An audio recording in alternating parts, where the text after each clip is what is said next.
जय जगन्नाथ। आज आउ किछि नुआ पढ़ा आमर प्रथमे एथरे गोटे स्क्रीनशॉट नहीं जातु जोटा कि पढ़ार सुविधा हम भाषा शिक्षण।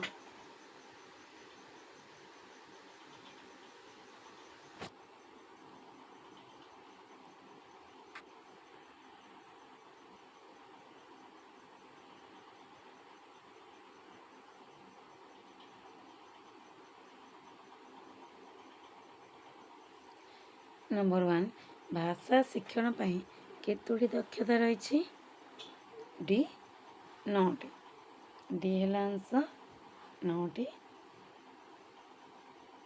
भाषा शिक्षण पाई जो दक्षता गुड़िक रही सेमानक मध्यरु मौलिक दक्षता केतोटी ए 4टी ए है आंसर। भाषा शिक्षण पाई दक्षता गुड़िकर क्रमिकता केउठी शुणिबा कहवा पढ़ा लेखिबा सी है आंसर।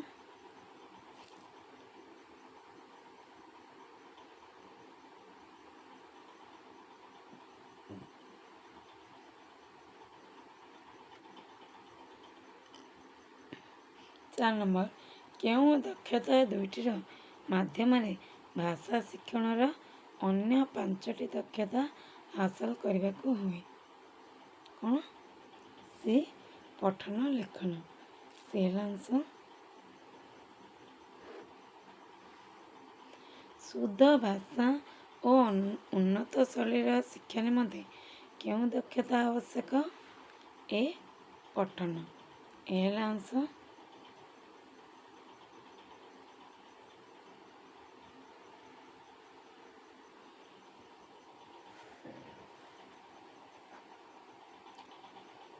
बोध शक्तिर विकास एवं ज्ञान लाभर अभिवृद्धि पाई जो पठन करा जाए ताको कौन कहते सी तात्विक पठन सी है आंसर।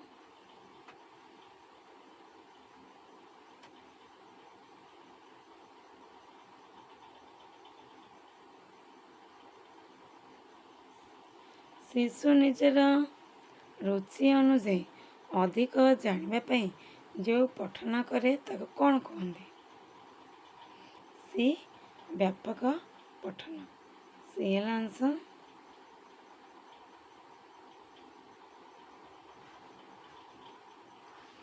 श्रेणीर पाठ्यपुस्तक पठन क्यों पठन अंतर्भुक्त बी तात्विक पठन बी है आंसर। व्यापक पठन पाई केउठी अनुकूल अवस्था नुहे सी शिक्षक धैर्य सी है आंसर। तात्विक पठन पाई केउठी अनुकूल अवस्था नुहे डी अभिभावक सदिच्छा डी है आंसर।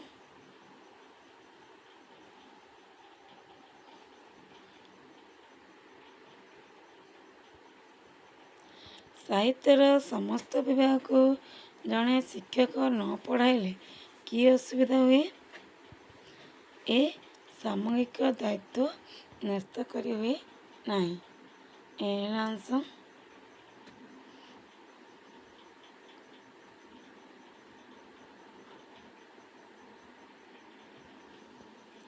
केउठी गद्य शिक्षार साधारण उद्देश्य नुहे सी रस उपलब्धि सी है आंसर।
କେଉଁଟି ଗଦ୍ୟ ଶିକ୍ଷାର ସାଧାରଣ ଉଦ୍ଦେଶ୍ୟ ନୁହେଁ? ସି ରସ ଉପଲବ୍ଧି। ସି ହେଲା ଆନ୍ସର।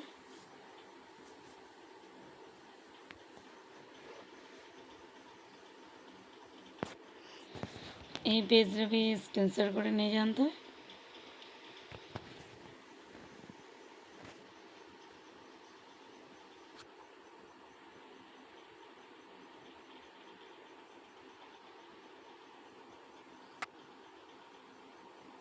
ତେର ନମ୍ବର, ଶିକ୍ଷକଙ୍କ ଆଦର୍ଶ ପଠନ ଶିକ୍ଷାର୍ଥୀମାନଙ୍କର କି ଉପକାର କରେ?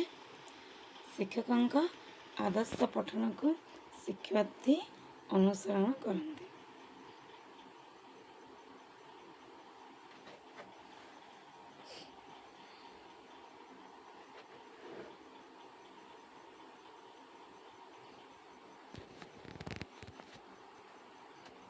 ଗଦ୍ୟରେ ନୀରବ ପଠନ କାହିଁକି ଦରକାର ହୁଏ? ବି ନୀରବ ପଠନ ଯୋଗୁଁ ଅଳ୍ପ ସମୟରେ ପିଲା ବିଷୟବସ୍ତୁ ବୁଝିପାରେ। ବି ହେଲା ଆନ୍ସର। ମୂଲ୍ୟାୟନ ସୋପାନରେ କ'ଣ ମୂଲ୍ୟାୟନ କରାଯାଏ? ସି ଶିକ୍ଷାର୍ଥୀର ଶିକ୍ଷଣ ଉପଲବ୍ଧି। ସି ହେଲା ଆନ୍ସର। ପଦ୍ୟ ଶିକ୍ଷାଦାନ ଗଦ୍ୟ ଶିକ୍ଷାଦାନ ଠାରୁ କେଉଁଥିରେ ଭିନ୍ନ? ବି ଭାବ ଉନ୍ମୋଚନ। ବି ହେଲା ଆନ୍ସର। ପଦ୍ୟ ଶିକ୍ଷାଦାନରେ ମୂଲ୍ୟାୟନ ପୂର୍ବରୁ ରସାନୁସାରଣୀ ଆବୃତ୍ତି ଉପରେ କାହିଁକି ଗୁରୁତ୍ୱ ଦିଆଯାଏ? ଆବୃତ୍ତି ଦ୍ୱାରା ଶିକ୍ଷାର୍ଥୀ କବିତାର ରସ ଓ ଭାବକୁ ଗ୍ରହଣ କରିବେ। ଏ ହେଲା ଆନ୍ସର। ଅତିରିକ୍ତ ସାହିତ୍ୟ ଶିକ୍ଷାଦାନରେ ଶବ୍ଦାର୍ଥୀକରଣ ଆବଶ୍ୟକ ହୁଏ ନାହିଁ କାହିଁକି? ବି ଆନନ୍ଦ ପ୍ରଦାନ ଓ ମନୋରଞ୍ଜନ ପାଇଁ ଅତିରିକ୍ତ ସାହିତ୍ୟ ପଢ଼ାଯାଏ। ବି ହେଲା ଆନ୍ସର।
ଶିଶୁର ପ୍ରାକ୍ ଲିଖନ କେଉଁଟି ନୁହେଁ?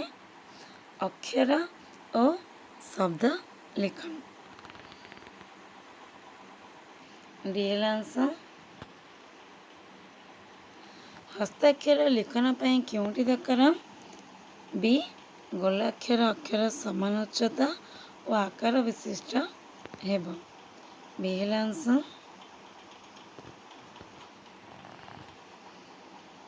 ଶିକ୍ଷାର୍ଥୀ ଗୋଟିଏ କବିତା ମନରୁ ଲେଖିବା, ଏହା କି ପ୍ରକାର ଲିଖନ?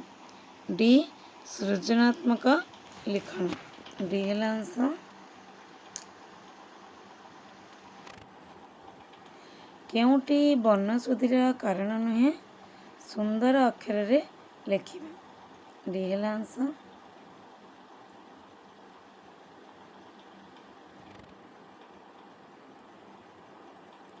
ସୂତ୍ରରୁ ଉଦାହରଣକୁ ଆସିବା ବ୍ୟାକରଣ ଶିକ୍ଷାଦାନର କି ପ୍ରଣାଳୀ? ବି ଅବରୋହ ପ୍ରଣାଳୀ।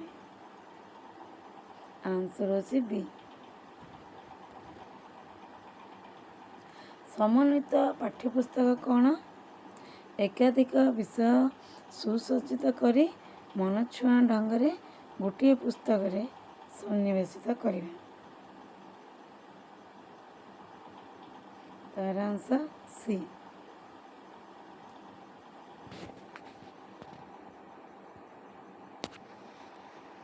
एथरे गोटे स्क्रीनशॉट नहीं जातु जहाँ पढ़ार सुविधा हम।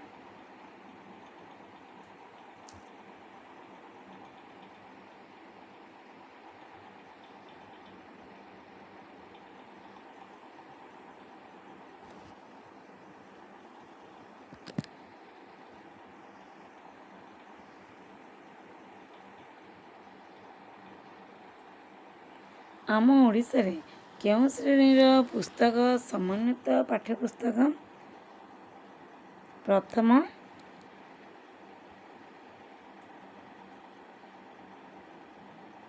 और द्वितीय उभयर।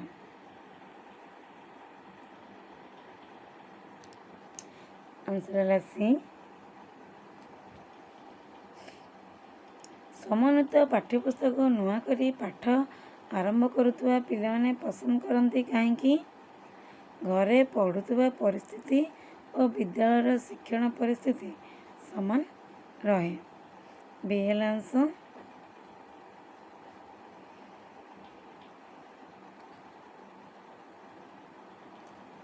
समन्वित पाठ्यपुस्तक रे केउं कार्यटी न थाए?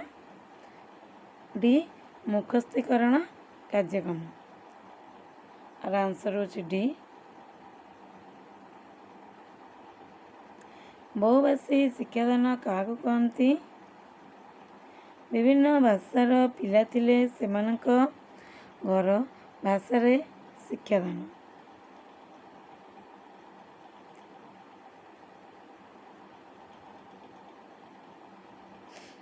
तो सी आंसर।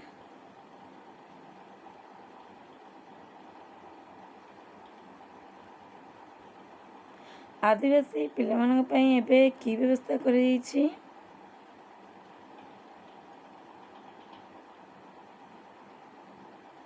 और आंसर टी निजे मेसेज करंतु।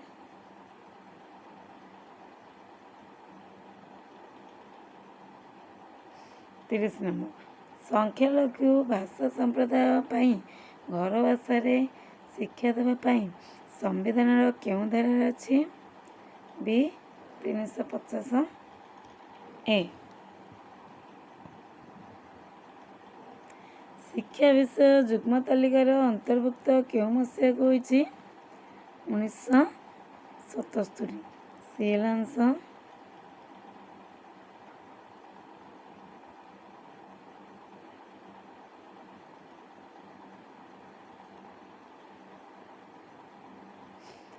निम्नोक्त मध्यरु केउंटी बहुभाषी शिक्षार्थी मान पाखे देखा जाए नहीं? कम कथन दक्षता। A answer.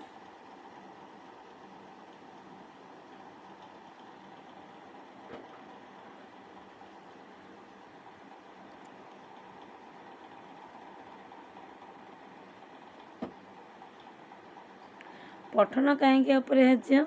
शुद्ध भाषा और उन्नत शैली शिक्षा निमंते। B answer.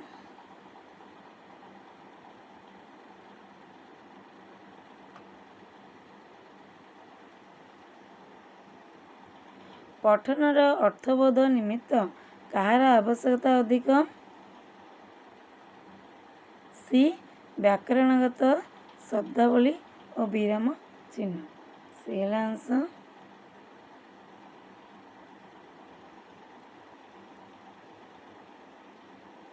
उत्तम पठन पाई कहीं निहाती आवश्यक? बी शुद्ध उच्चारण। B answer.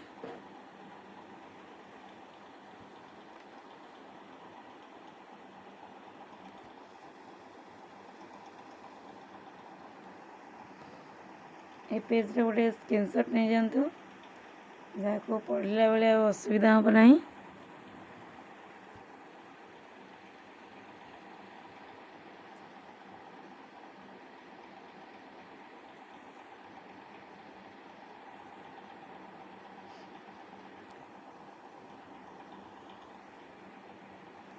क्यों कारणटी पाई हुए तो पिलार ठीक भाव पठन करें नहीं? पिलार दृष्टिशक्ति कम थिबारु।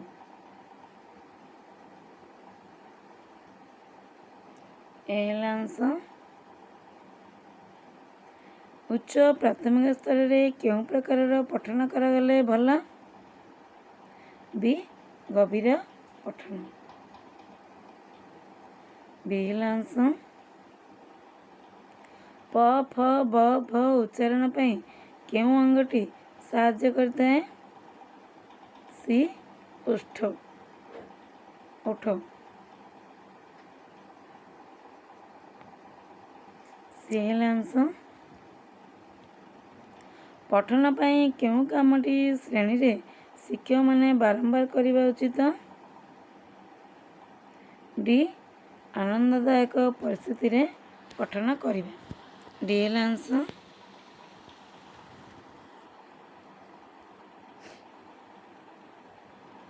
ଉଚ୍ଚ ପଠନ କାହାକୁ କୁହାଯାଏ? ଡି. ବାକ୍ୟରେ ଥିବା ଶବ୍ଦ ଗୁଡ଼ିକ ସ୍ପଷ୍ଟ ଭାବେ ଉଚ୍ଚାରଣ କରି ପଢ଼ିବା।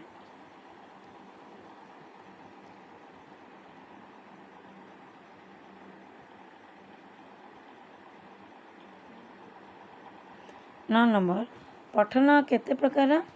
ଏ. 2 ପ୍ରକାର। ଏ ହେଲା ଅଂଶ।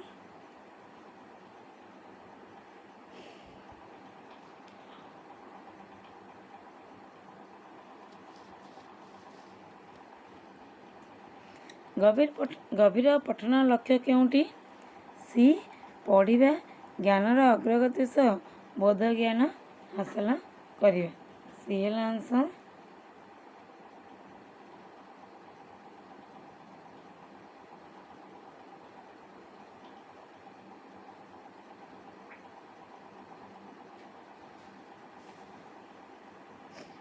ଗଭୀର ପଠନ କେଉଁଥିପାଇଁ କରାଯାଇଥାଏ? ଜ୍ଞାନର ଅଭିବୃଦ୍ଧି କରିବା ପାଇଁ। ବି ହେଲା ଅଂଶ। ବ୍ୟାପକ ପଠନର ଉଦାହରଣ କେଉଁଠି? ସି. ପାଠ୍ୟପୁସ୍ତକ ଛଡ଼ା ଅନ୍ୟାନ୍ୟ ବହି ଯଥା ଗଳ୍ପ, ଉପନ୍ୟାସ, ସମ୍ବାଦପତ୍ର, କବିତା ଇତ୍ୟାଦି ପଢ଼ିବା। ସି ହେଲା ଅଂଶ।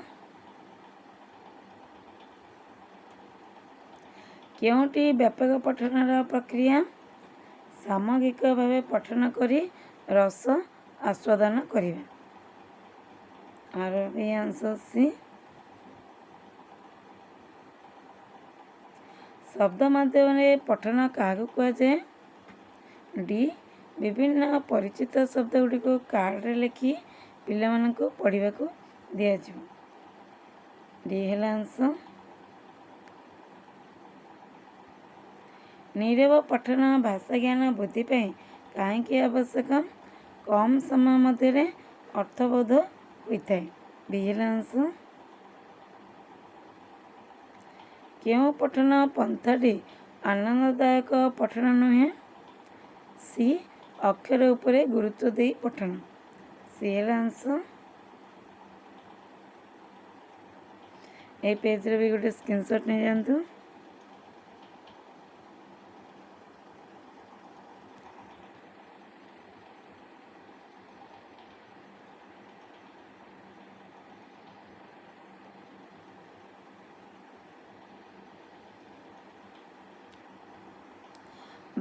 ବ୍ୟାପକ ପଠନର ବିକାଶ ପାଇଁ ଶିକ୍ଷକ କେଉଁ କାମଟି କରିବେ?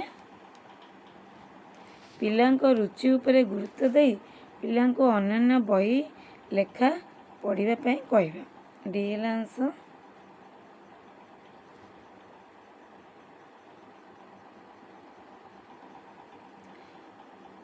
ବର୍ଣ୍ଣାନୁକ୍ରମିକ ପଦ୍ଧତି କାହାକୁ କୁହାଯାଏ? ବର୍ଣ୍ଣରୁ ସେହି ବର୍ଣ୍ଣ ଚିହ୍ନଟ କରିବା। Answer D.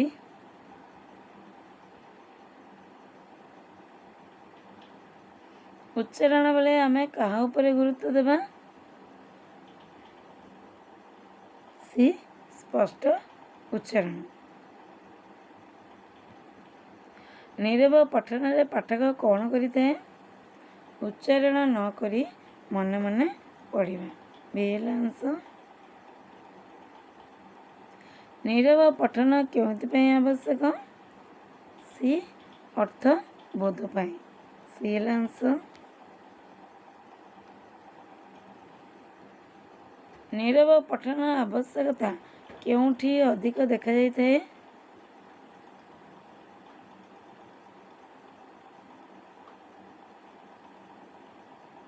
କେଉଁଠି? ଏ ପାଠାଗାରରେ।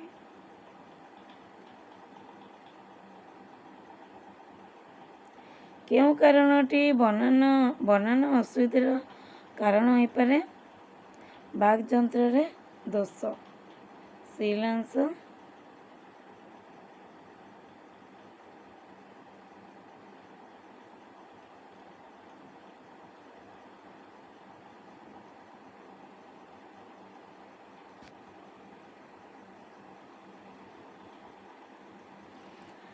ତଳ ଶ୍ରେଣୀରେ ବନାନ ଅଶୁଦ୍ଧି ଦୂର ପାଇଁ ଶିକ୍ଷକ କ'ଣ କରିବେ ନାହିଁ?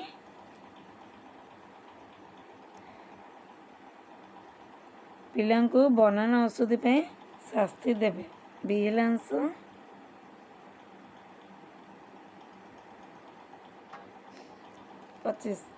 ବାରମ୍ବାର ଭୁଲ କରୁଥିବା ଶବ୍ଦ ଗୁଡ଼ିକର ନିରାକରଣ କରିବା ପାଇଁ ଶିକ୍ଷକ କ'ଣ କରିବା ଉଚିତ? ବି ଆନନ୍ଦଦାୟକ ପରିସ୍ଥିତିରେ ଶବ୍ଦ ଗୁଡ଼ିକୁ ପଠନ ପାଇଁ ସୁଯୋଗ। ବି ହେଲା ଅଂଶ। ଲିଖନ କାହାକୁ କୁହାଯାଏ? ଅନ୍ୟମାନେ ବୁଝିପାରିଲା ପରି ଭାଷାରେ ନିଜେ ଲେଖିବା।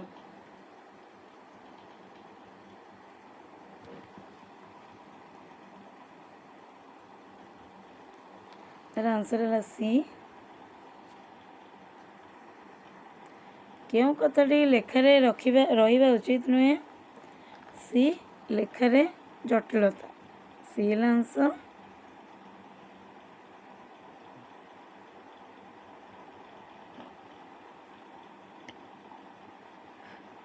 ଲିଖନ ଶିଖାଇବା ପୂର୍ବରୁ ପିଲାମାନେ କାହା ସହ ପରିଚୟ ହେବେ?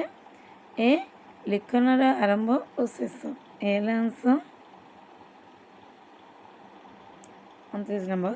କେତୋଟି ମୌଳିକ ରେଖାର ଆବଶ୍ୟକତା ଲିଖନ ପାଇଁ ରହିଛି? 9ଟି। ସି ହେଲା ଅଂଶ। ଓଡ଼ିଆ ଲିପି ଦେଖିବାକୁ କିପରି? ବି ବର୍ତ୍ତୁଳାକାର ପରି। ବି ହେଲା ଅଂଶ। ଏ ପେଜରେ ଗୋଟେ ସ୍କ୍ରିନଶଟ୍ ନେଇଯାଆନ୍ତୁ।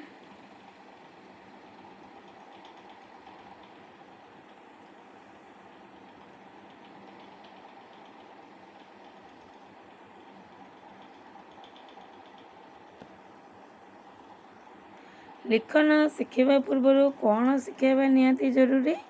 ପ୍ରାକ୍ ଲିଖନ। ଡି ହେଲା ଅଂଶ। ଅତିରିକ୍ତ ସାହିତ୍ୟର ଉଦ୍ଦେଶ୍ୟ କେଉଁଠି? ଅଳ୍ପ ସମୟ ମଧ୍ୟରେ ସାର କଥା ବୁଝିବା। ବି ହେଲା ଅଂଶ।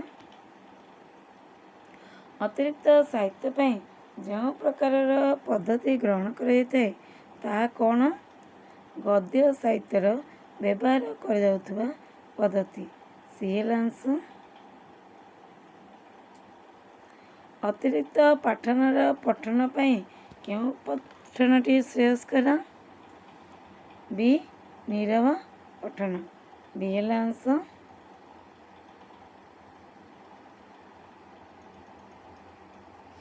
ଅତିରିକ୍ତ ପାଠଦାନ ବେଳେ ଶିକ୍ଷକ କ'ଣ କରିବା ଦରକାର ନାହିଁ? କଠିନ ଶବ୍ଦାନୁଶୀଳନ କରିବା। ଡି ହେଲା ଅଂଶ।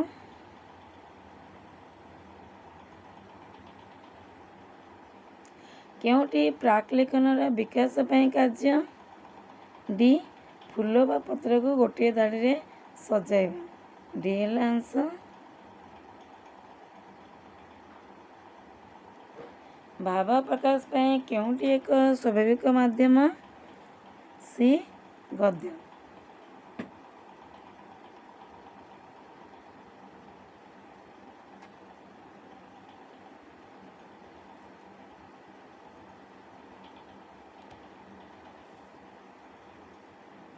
କେଉଁଟି ଗଦ୍ୟ ସାହିତ୍ୟର ଉଦ୍ଦେଶ୍ୟ ନୁହେଁ?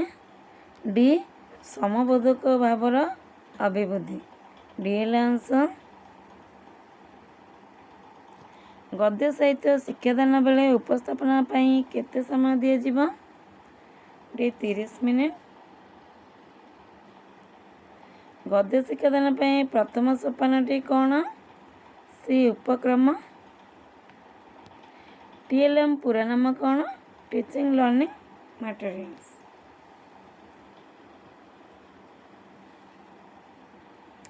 प्रयोग सोपानर उद्देश्य कौन? केते दूर पिला माने पाठ पढ़ी बुझिले जानिबा। डी हेला आंसर। आमर कविता साहित्य रे केते रेस अछि? 9टी। केउटी कविता पाठर उद्देश्य? पाठरू आनंद उपलब्धि करिबा।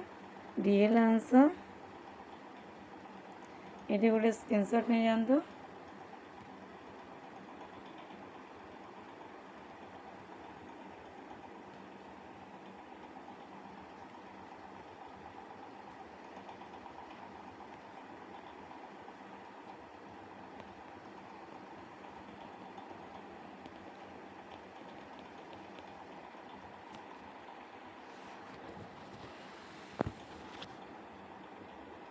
कवितारे थिबा केउं सोपानरे अति गुरुत्वपूर्ण?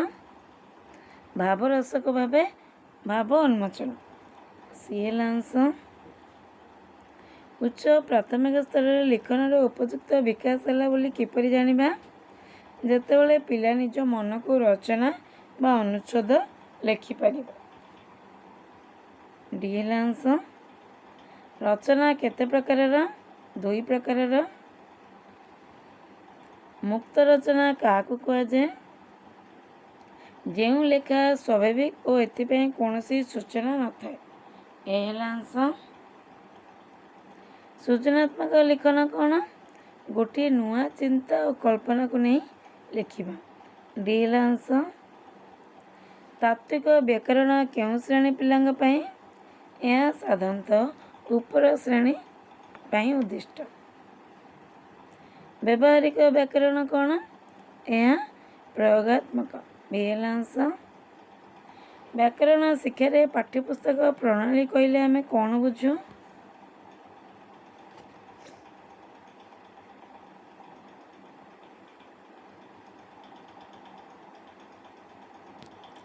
शिक्षक बही धरी पढ़े और सूत्र बुझी न पारे सूत्र बुझाई देवे। डी ହେଲା आंसर। क्यों कारण पाई पिलांग भितरे भिन्नता देखा दिए? सी अलग अलग परिवेश रु आसीथिबारु। सी ହେଲା आंसर। क्यों जुक्ति शिक्षण पाई ठीक? पिलांग भितरे थिबा भिन्नता तांकर सामर्थ्य। सी ହେଲା आंसर। MLE रो पूरा नामटी कौन? Multi language education. बी ହେଲା आंसर।